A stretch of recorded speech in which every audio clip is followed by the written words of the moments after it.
नमस्कार, गुरुच्या बातम्यामध्ये मी तुमचं स्वागत करतो। मी आत्ता आहे पोवई नाका शिवतीर्थ या ठिकाणी।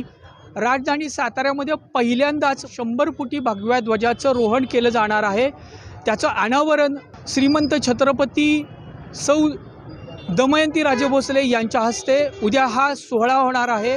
हा सोहळा पाहण्यासाठी सातारवासियांना एक अनोखी पर्वणी ठरणार आहे।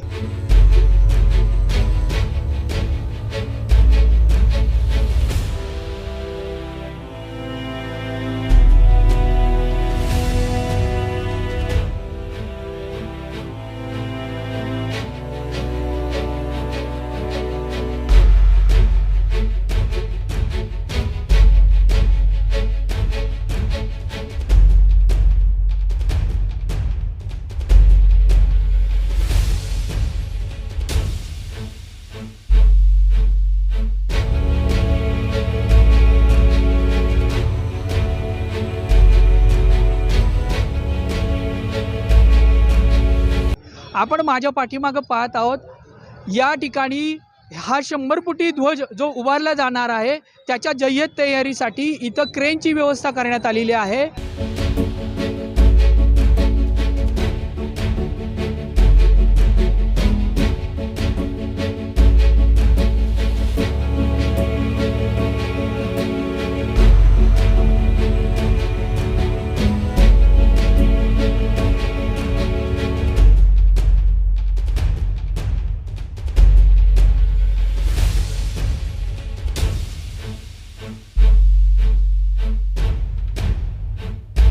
या ठिकाणी ऐतिहासिक राजधानीमध्ये पहिल्यांदाच मोठ्या प्रमाणावरती एक शिवजयंतीचा हा सोहळा अनोख्या पद्धतीनं साजरा होत आहे। या संदर्भात खासदार श्रीमंत छत्रपती उदयनराजे मित्र समूहाच्या वतीनं जय्यत तयारी सुरू करण्यात आलेली आहे आणि त्याचाच आढावा आपण घेत आहोत। माझ्या समवेत आहेत श्रीमंत छत्रपती खासदार उदयनराजे भोसले यांचे समर्थक आणि माजी नगराध्यक्ष सर्व मंडळी इथं उपस्थित आहेत। त्यांच्याशी आपण संवाद साधूयात आणि तयारीचा नेमका काय आढावा आहे, नेमकं साताराच नव्हे तर महाराष्ट्राला एक अनोखी भेट उदयनराजे भोसले यांच्या माध्यमातून मिळणार आहे ह्याची माहिती आता आपण त्यांच्याकडून जाणून घेऊयात। नमस्कार।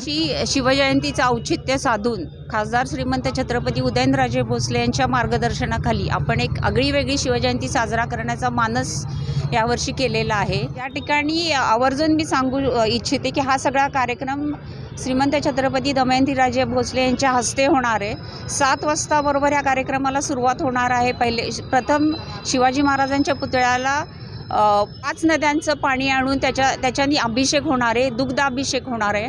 ते झालं की भगव्या ध्वजाचं अनावरण होऊन तो भगवा ध्वज आपण कायमस्वरूपी 100 फुटावर फडकवणार आहे।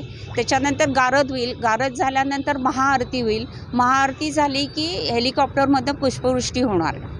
सातारकरांना सगळ्यांना आव्हान करते की तुम्ही या कार्यक्रमाला उपस्थित राहावे। बरोबर सकाळी 8:30 वाजता पुष्पवृष्टी होणार आहे, पण हा कार्यक्रम सकाळी 7 वाजल्यापासून चालू राहणार आहे। तर ह्या आगळ्या वेगळ्या ऐतिहासिक नगरीतल्या ऐतिहासिक कार्यक्रमाचे साक्षीदार होण्यासाठी सातारकर नागरिकांनी आवर्जून ह्या कार्यक्रमाला उपस्थित राहावे।